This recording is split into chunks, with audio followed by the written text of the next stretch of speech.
Hello friends English सीखने सिखाने की इस महफिल में आपका फिर से स्वागत है। मैं हूं कमलेश शर्मा। और फ्रेंड्स, आज की इस वीडियो में हम ऐसे सेंटेंसेस को इंग्लिश में ट्रांसलेशन करना सीखेंगे जिसमें आप अक्सर बोलते हैं तुझे पता भी है कुछ, तुझे पता भी है तुम किससे बात कर रहे हो, तुझे पता भी है वह कहाँ रहता है, तुझे पता भी है कितने बजे हैं। ऐसे बोलते हुए आप किसी से अपना गुस्सा जाहिर कर रहे होते हैं या फिर किसी की अनभिज्ञता के बारे में आप बोल रहे होते हैं। तो ऐसे सेंटेंसेस में आप अक्सर बोलते हैं तुझे पता भी है, तुझे पता भी है या तुम्हें पता भी है। तो इसे इंग्लिश में बोलने के लिए हम बोलते हैं do you even no, do you even no. इसे हम इंग्लिश में ट्रांसलेट करते हैं डू यू इवन नो। लेकिन जब ऐसे सेंटेंसेस को इंग्लिश में ट्रांसलेशन करने की बात आती है तो उन्हें हम एक स्ट्रक्चर के थ्रू इन्हें हम ट्रांसलेट करते हैं। वो स्ट्रक्चर कुछ इस प्रकार से होता है कि सबसे पहले आप बोलते हैं डू यू इवन नो और उसके बाद आप बोलते हैं वो सेंटेंस जो आपको बोलना है। उस सेंटेंस में आपको ध्यान ये रखना है कि इस सेंटेंस से पहले आपको सबसे पहले आप WH उस वर्ड को बोलेंगे जो WH वर्ड ना होकर एक अपने आप में एक कंजक्शन वर्ड होगा। दिखने में वो WH वर्ड होगा लेकिन यहां पर वो एक कंजक्शन वर्ड होगा। और उस कंजक्शन वर्ड के बाद आप बोलेंगे सब्जेक्ट और सब्जेक्ट के बाद आप बोलेंगे जरूरत के अनुसार हेल्पिंग वर्ब और उसके बाद आप बोलोगे वर्ब और फिर उसके बाद जरूरत के अनुसार आप बोलोगे ऑब्जेक्ट और फिर साइन ऑफ इंट्रोगेशन। तो इस प्रकार से आपको ध्यान ये रखना है कि ऐसे सेंटेंसेस में आप ट्रांसलेशन करते समय एक कंजक्शन वर्ड के तौर पर आप WH वर्ड का यूज करेंगे। तो चलिए इन्हें हम ट्रांसलेट करके देखते हैं कि तुम्हें या तुझे पता भी है कुछ। तो ऐसे सेंटेंस में केवल इतना ही लिखा हुआ है कि तुझे पता भी है कुछ, तो कुछ की हम एनीथिंग लिख देंगे, पूरा सेंटेंस लिखने की जरूरत नहीं होगी और हमारा ट्रांसलेशन हो जाएगा do you even know anything, do you even know anything. अगला सेंटेंस है तुझे पता भी है तुम किससे बात कर रहे हो। कई बार व्यक्ति गुस्से में कह देता है तुझे पता भी है किससे बात कर रहा है।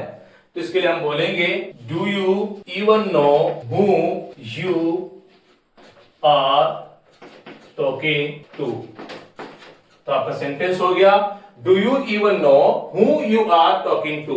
यहां हु आर यू टॉकिंग नहीं बोलेंगे, नहीं लिखेंगे, सेंटेंस गलत हो जाएगा।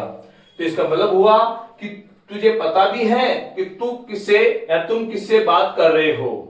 तो अगला सेंटेंस है तुझे पता भी है वह कहां रहता है। इसे इंग्लिश में बोलेंगे do you even know where और वेयर के बाद हम लिखेंगे where he lives, where he lives. तो यहां इस बात का भी ध्यान रखेंगे कि कई ऐसे सेंटेंसेस बनते हैं जिनमें आप ना हेल्पिंग वर्ब लगाते हैं, केवल वर्ब का प्रयोग करते हैं। और ऐसे सेंटेंसेस प्रेजेंट इंडेफिनिट और पास्ट इंडेफिनिट टेंस में आप प्रयोग करते हैं, जहां प्रेजेंट इंडेफिनिट टेंस में सब्जेक्ट के अनुसार आप एस एस लगाते हैं और पास्ट इंडेफिनिट टेंस में यहां पर वर्ब फॉर्म को आप चेंज करते हैं, वर्ब की सेकंड फॉर्म का प्रयोग करते हैं।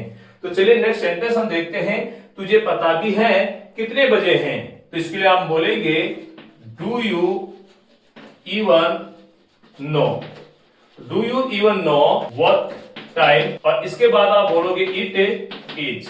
तो do you know what time it is, what is time आप नहीं बोलेंगे।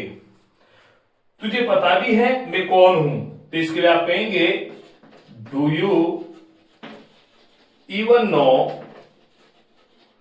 हूं और हूं के बाद आप बोलोगे हूं आई एम। हूं एम आई नहीं बोलेंगे, गलत हो जाएगा। तो आपका सेंटेंस हो गया डू यू इवन नो हूं आई एम।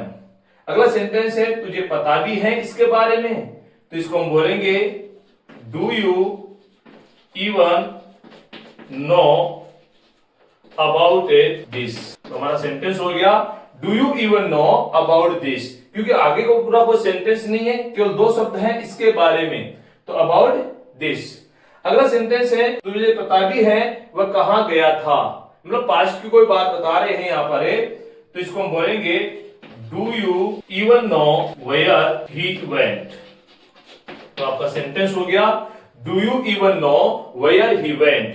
तो आज की इस वीडियो में आपने structure do you even know plus WH word जो कि कंजक्शन वर्ड के रूप में प्रयोग किए जाएंगे, उसकी सहायता से आप आगे सेंटेंस, सब्जेक्ट, हेल्पिंग वर्ब या मेन वर्ब का प्रयोग करते हुए आप ऑब्जेक्ट लिखेंगे और साइन ऑफ इंट्रोगेशन का प्रयोग करेंगे।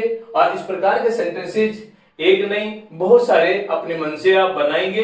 तो आज की इस वीडियो में बस इतना ही, मिलते हैं नेक्स्ट वीडियो में। Thanks for watching.